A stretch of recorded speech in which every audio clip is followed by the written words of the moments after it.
네, 반갑습니다. 주일중 선교사입니다. 이름이 주일중이어서 평일이 없습니다. 그래서 아마 목사가 되지 않았나라는 생각이 듭니다. 목사님께서도 잠깐 소개하셨듯이 제 선교의 이름을 까사마, 이게 따갈로그인데 함께라는 의미입니다. 그래서 그런지 제가 이 자리에 오늘 교회 처음 왔는데도 굉장히 좀 익숙한 공간인 것 같아요. 분위기도 참 따뜻하고 너무 좋은 것 같습니다. 이제 좀 선교지 이야기를 좀 해보려고 합니다. 그 사람 관계에는 몇 가지 단계가 있죠. 적당한 거리를 유지하면서 가끔씩 만나서 차 마시고 식사하는 그런 관계가 있고, 조금 더 그보다 가까워지면 함께 사역도 해보고 또 일도 같이 해보고 동업도 하고, 그죠?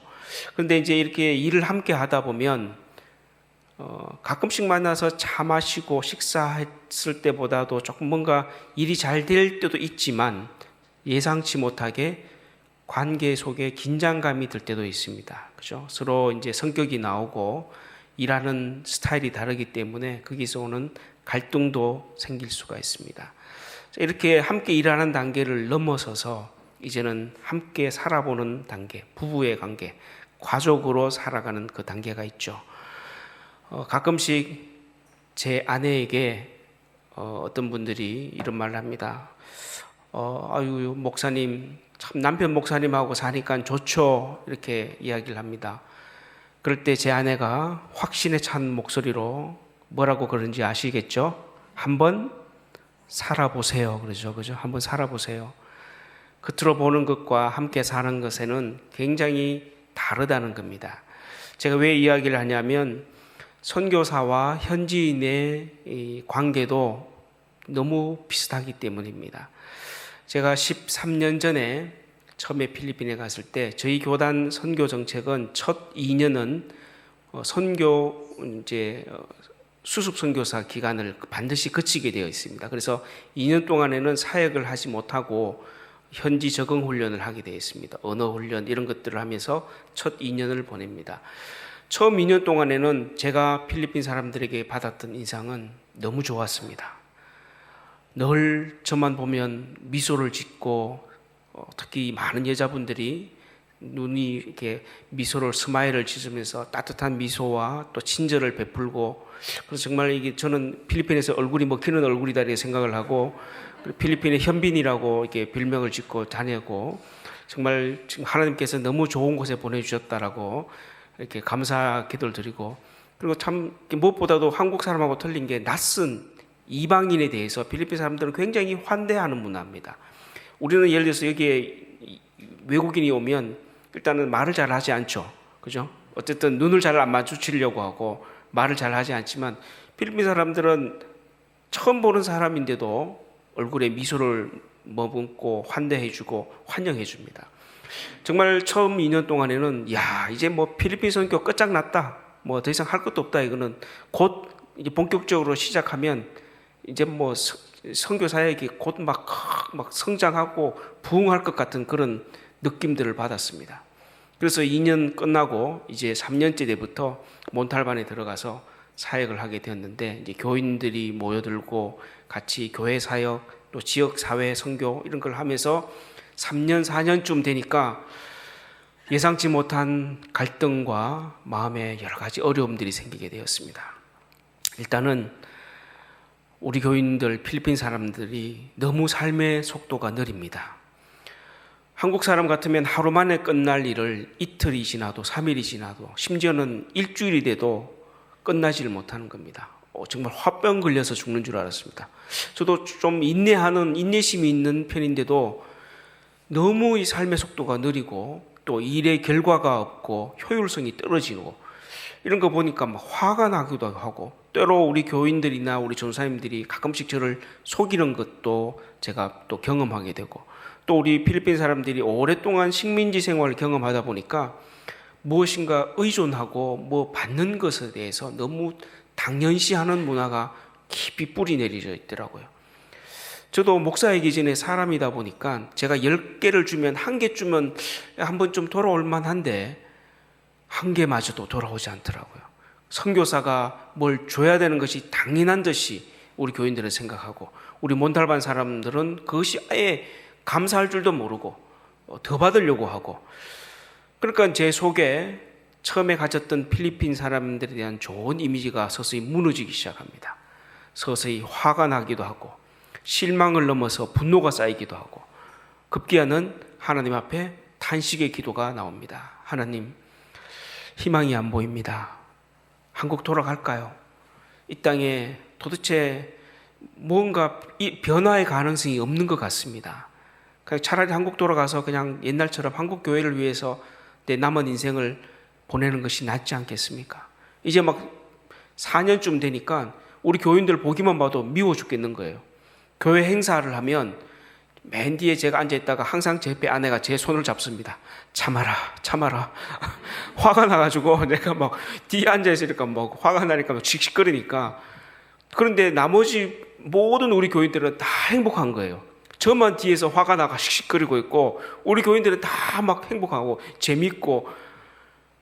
제가 깨달은 건 뭡니까? 나중에 깨달은 거지만, 자, 선교사가 바뀌는 게 성경적입니까? 현지인이 바뀌는 게 성경적입니까? 누가 바뀌어야 되겠죠? 그렇죠? 제가 사실은 필리핀 사람의 그 생각과 문화로 내려가야 되죠. 그렇죠? 그것이 하나님의 성육신의 선교 방법입니다. 그때 처음에 그걸 알면서도 안 돼요.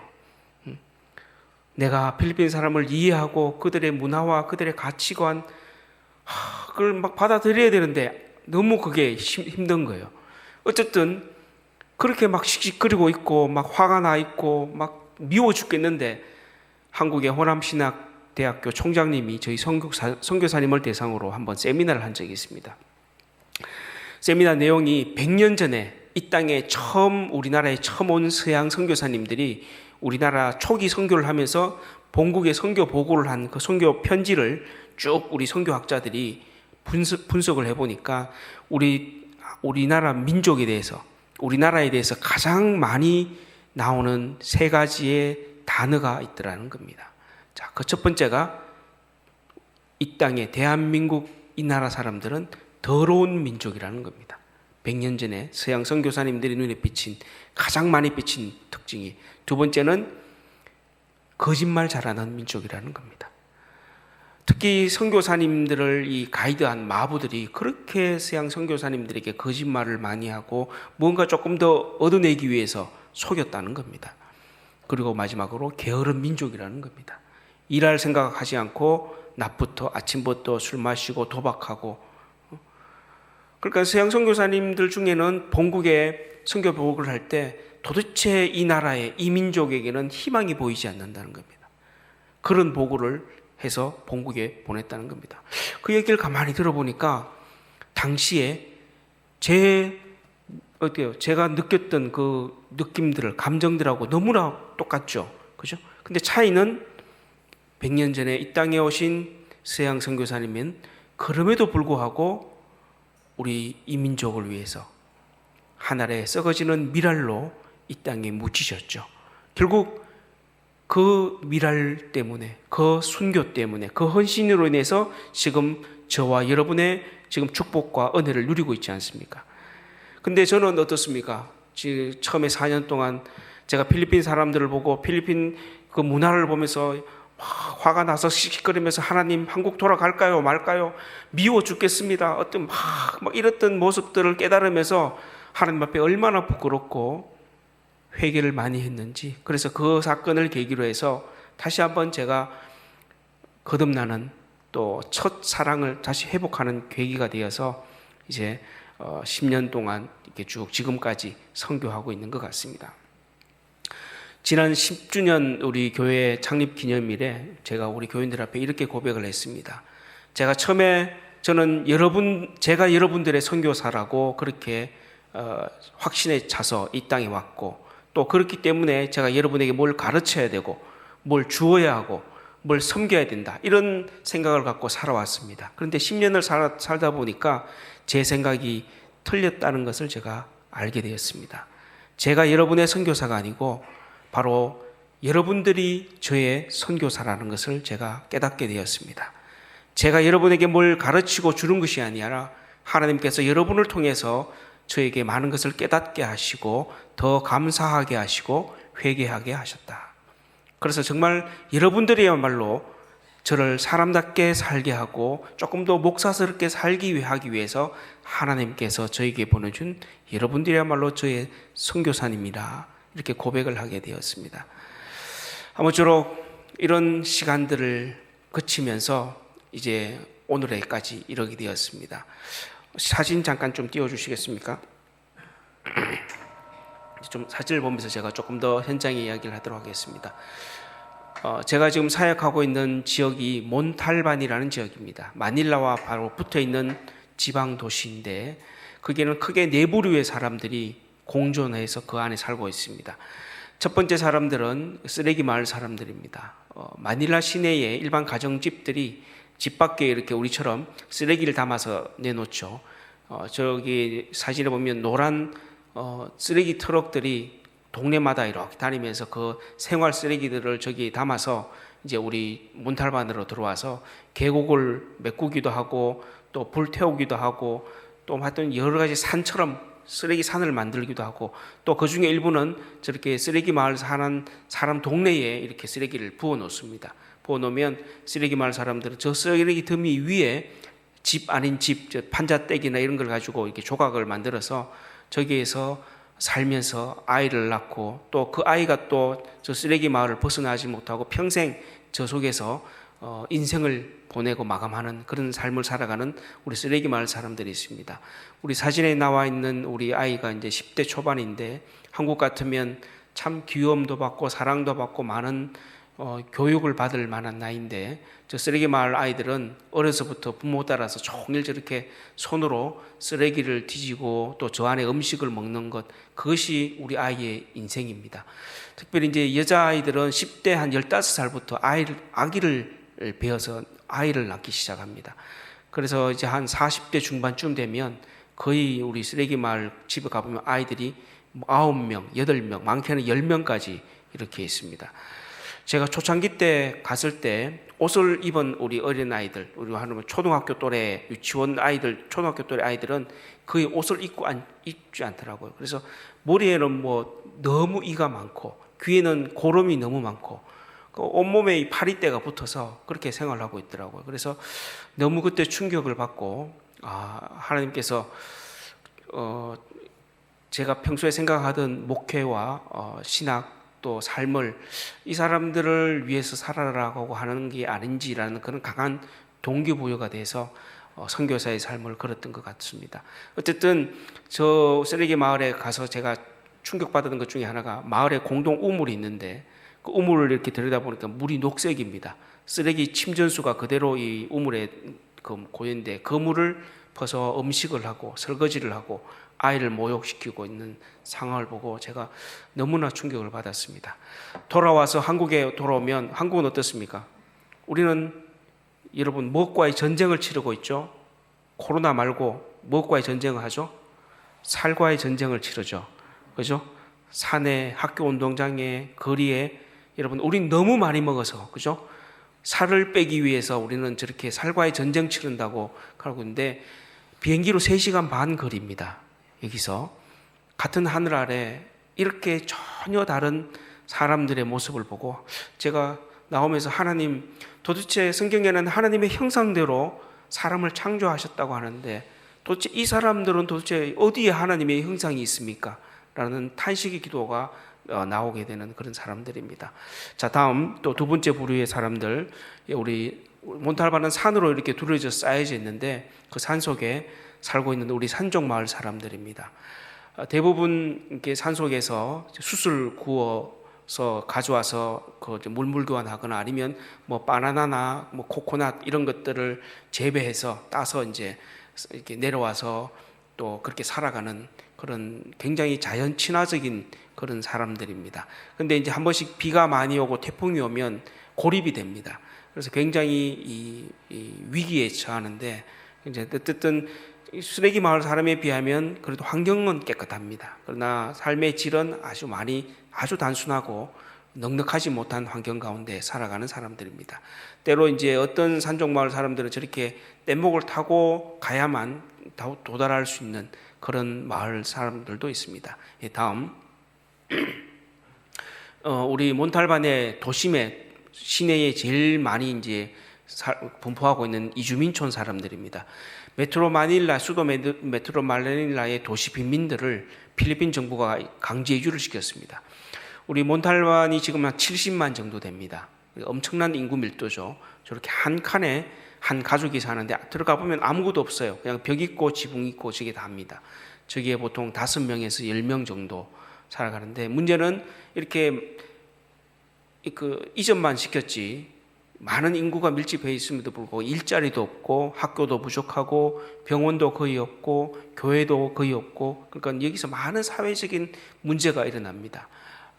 그래서 어쨌든 저기에서 가난이 계속 지금 되물림되고 있고 반복되고 있는 저런 삶을 살아가고 있습니다.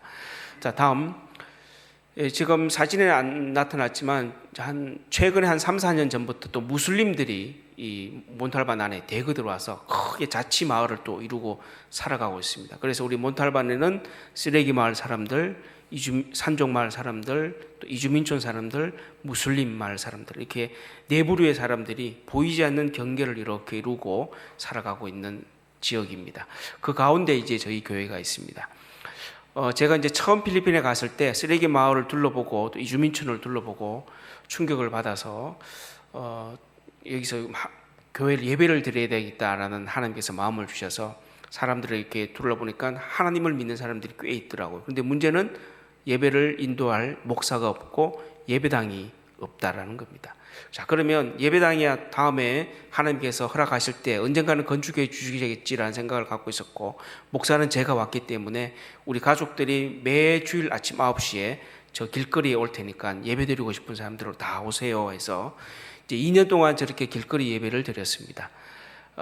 이제 1년 드리고 나니까 한 한국교회에서 처음으로 저희에게 사서 보내주셨던 게, 오른쪽에 보면 앰프 있죠. 저 되게 무거웠거든요. 앰프 하나, 기타 하나, 키보드 하나, 저희 교회의 전 재산이 1년 만에 생겼습니다.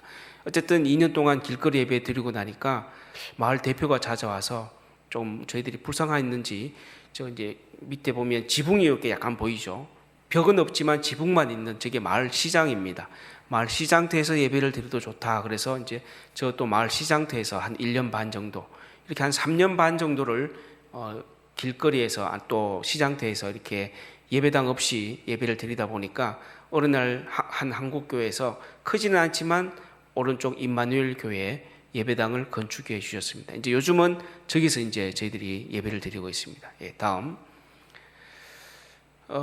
지난 10년 동안 많은 사역이 있지만 최근 사역 몇 가지만 좀 같이 나누도록 하겠습니다. 작년 12월 달인데 우리 산적마을 사람들이 먹거리들이 다 떨어져서 할 수 없이 이제 다 내려와서 길거리에 노숙을 하게 되는 상황이 발생되었습니다.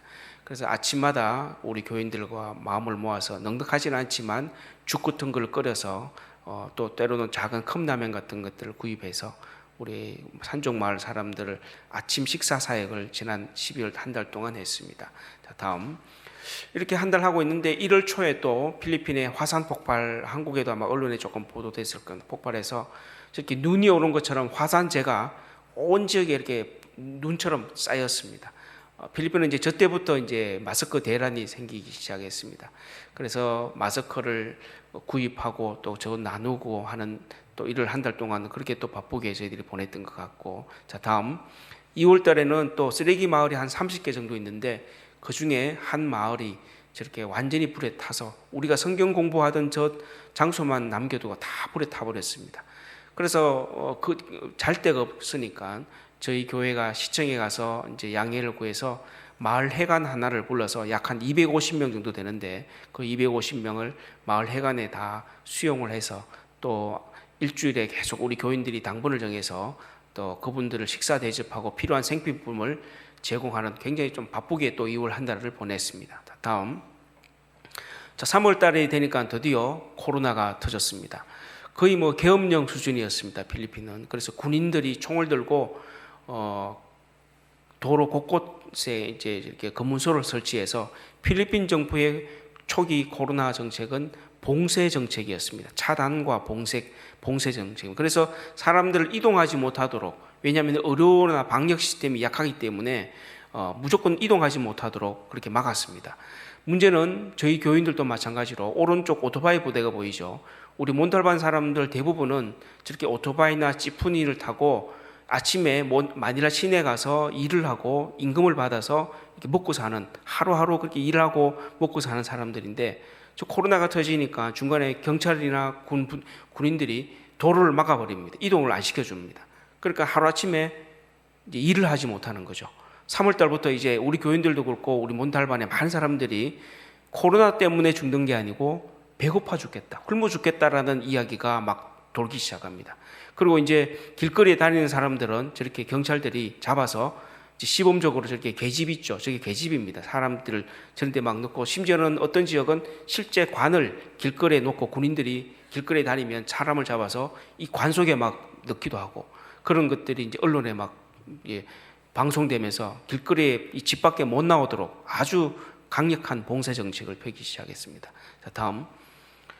자, 그래서 이제 여러분 기억하시겠지만 5월 달에 우리 여러분께서 귀한 선교 헌금을, 구제 헌금을 보내주셔 갖고 정말 저희들이 그때 어려운 상황이었습니다. 교인들도 수입이 없고, 우리 특히 쓰레기 마을 사람들 같은 경우는 굉장히 거의 굶주림에 힘들어할 때 여러분 헌금을 보내주셔 갖고 쌀도 나누고 생필품도 나누고 그런 귀한 은혜의 시간을 또 가졌습니다. 다음.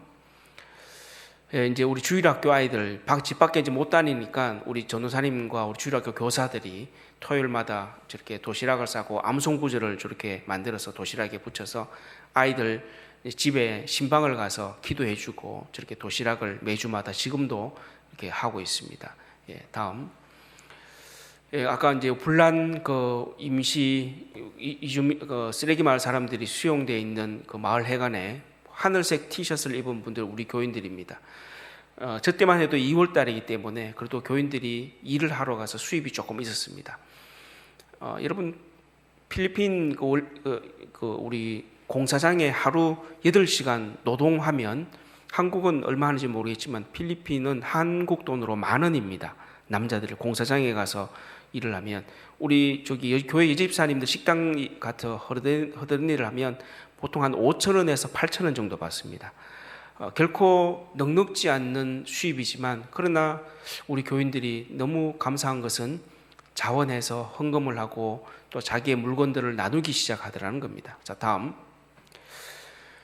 제가 이제 5월 말에 필리핀 저희 바로 옆집에 코로나 확진자가 생기는 바람에 저희 가족이 할 수 없이 이제 코로나 검사를 받기 위해서 한국에 나왔습니다. 나오면서 한 2달 정도 있으면 이제 돌아갈 줄 알고 나왔는데, 이제 제가 다가오는 금요일 이제 다시 돌아가거든요. 지금 근 1년을 한국에 있었던 것 같아요. 3번씩이나 들어가려고 했는데 그때마다 번번이 코로나 때문에, 확산 때문에 필리핀 입국 금지가 걸려서 지금 결국 못 들어가. 이번에 이제 4번째인데 그래도 이번 금요일 날은 들어갈 수 있지 않을까라는 생각이 드는데, 어쨌든 제가 한국에 나와버리니까 우리 교인들은 더 힘들어졌죠. 그런데 참 감사한 것은 그동안 굉장히 수동적이었고 뭔가 받는 것을 위주로 살아갔는데, 제가 한국에 나오니까 절대 제가 저기 시킨 것도 아니고 뭐 제가 아이디어를 준 것도 아닌데, 우리 페이스북에 우리 청년들하고 여집사님들이 실제 마스크를 만들어서 팔아서 저 수익금의 일부를 우리 쓰레기 마을 아이들 간식비로 쓰기 시작하더라는 겁니다.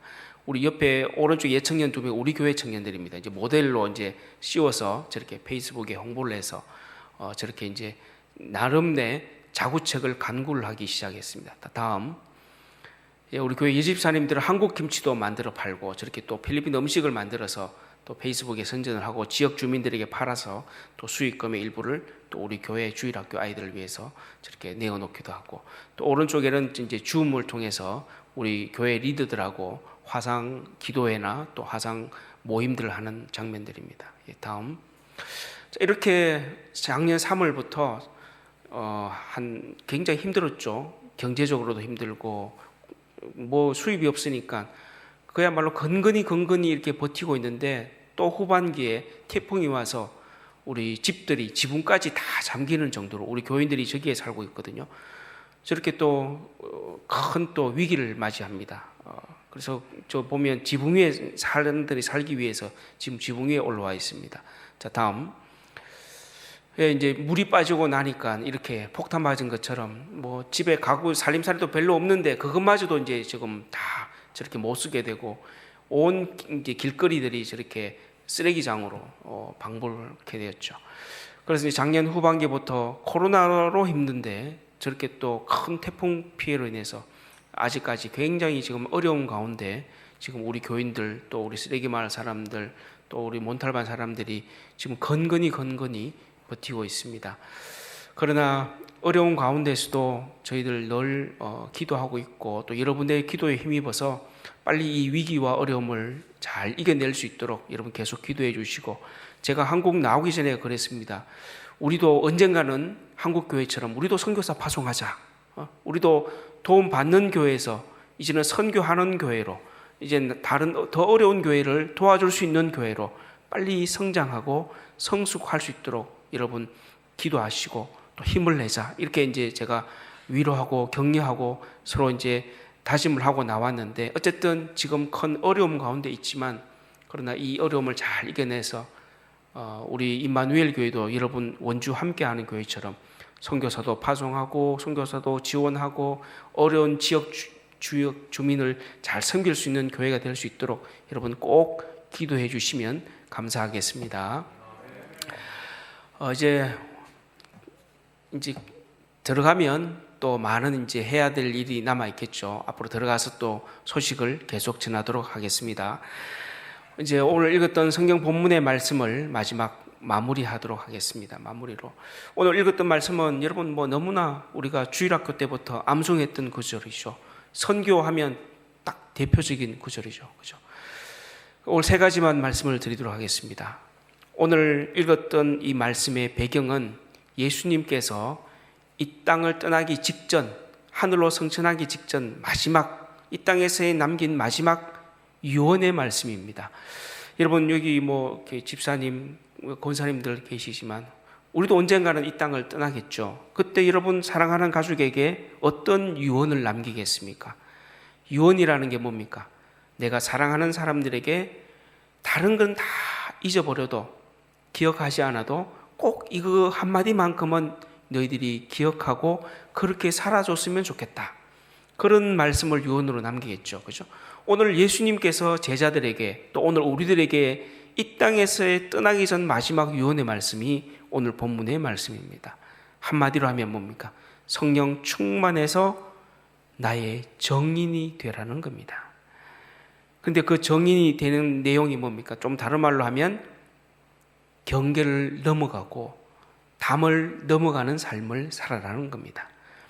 예루살렘에서부터 땅끝까지 그 속에서 예수님의 정인으로서, 왜냐하면 세상의 영은 끊임없이 우리를 경계를 짚고 그 안에서 벗어나지 말라고, 그 안에서 머물라고 우리에게 주입하는 것 같아요. 예수님 당시에도 어떻게 경계를 걷습니까? 유대인과 이방인, 남자와 여자, 예루살렘과 지방, 그죠? 어린아이와 어른들.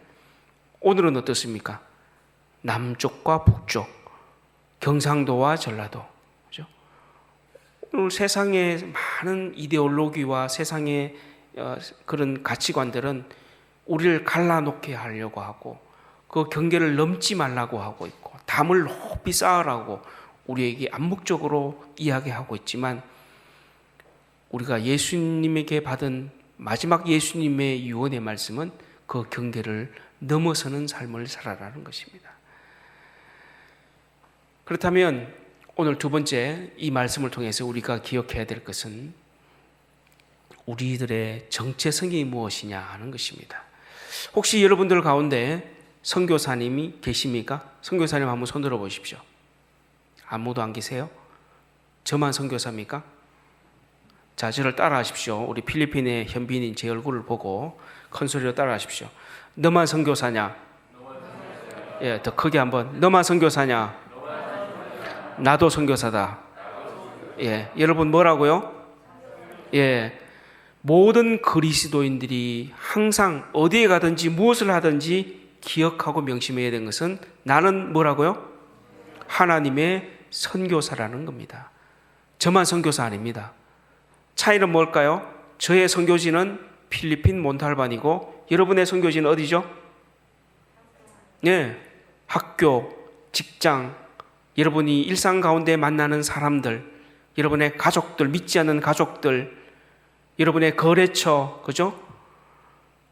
이 원주 땅, 하나님께서 여러분 파송한 여러분의 선교지입니다. 여러분 거기에서 여러분 순교할 각오로 하나님의 선교사로 사셔야 되는 겁니다. 저는 저의 선교지에서, 여러분은 여러분의 선교지에서 우리가 맡은 그 선교의 사명, 예수님의 정인으로서의 삶, 경계를 넘어서는 삶을 거기에서 사시라는 겁니다. 그것이 오늘 우리에게 주시는 예수님의 마음이라는 겁니다. 유언이라는 것입니다. 그런데 오늘 이 선교적 삶, 정인의 삶, 출발을 어디서부터 하죠? 예루살렘에서부터. 당시 이 말씀을 듣는 제자들의 예루살렘이 어떤 의미입니까? 이 말씀을 어디에서 받았죠? 바로 예루살렘에서 받았거든요. 그러니까 자기가 지금 발 딛고 서 있는 그 장소, 거기서부터 출발해서 어디까지? 땅끝까지. 우리의 일상에서부터 선교사가 되고 우리가 땅끝의 선교사가 되기 위해서 늘 기도하고 늘 우리의 마음을 넓히라는 겁니다. 기도의 지경을 넓히라는 것입니다. 과거 우리 중세 시절 때 기독교는 이 땅끝이라는 의미를 지리적인 개념으로 해석했습니다. 그래서 땅끝 선교 그러면 멀리 가는 것만 땅끝 선교라고 생각을 했습니다. 그러나 저는 좀 요즘은 하나님 나라 관점에서 이 땅끝을 재해석하면 하나님 나라라는 게 뭡니까? 하나님의 다스림, 하나님의 통치죠. 그죠? 하나님이 왕으로서 다스리는 곳, 그곳이 바로 하나님의 나라고, 반대로 말하면 하나님이 주인 되지 못하고 하나님이 왕으로서 다스리지 못하는 부분이 바로 땅끝이라는 겁니다. 그 땅끝이 그렇게 해석한다면 내 안에도 땅끝이 있다는 겁니다. 우리 가정 안에도 땅끝이 있다는 겁니다. 예수님이 주인으로서 왕으로서 그 다스림을 인정하지 못하는 부분, 주인으로서 우리가 인정하지 않는 부분, 내 욕심과 내 계획이 예수님의 뜻보다 더 앞서는 부분, 그것이야말로 우리의 땅끝이라는 겁니다. 오늘 우리는 예수님의 이 정인으로서의 삶, 선교적인 삶을 감당할 때 바로 내가 발딛고 있는 매일매일 내가 땀 흘리고 살아가고 있는 내 일상에서의 선교사, 그리고 내 안에 또는 우리 가정 안에 또는 우리 지역 안에 또는 열방 안에 하나님이 왕으로서 인정받지 못하고 주인으로서 대접받지 못하고 다스림이 아직 확산되지 못하는 그런 지역에 우리가 땅끝 선교사로 나아갈 수 있기를, 이 두 가지의 선교 사역을 잘 감당할 수 있는 그런 우리 모든 원주 함께하는 우리 모든 교우님들이 되시기를 주님의 이름으로 축원을 드리겠습니다. 예, 기도하시겠습니다.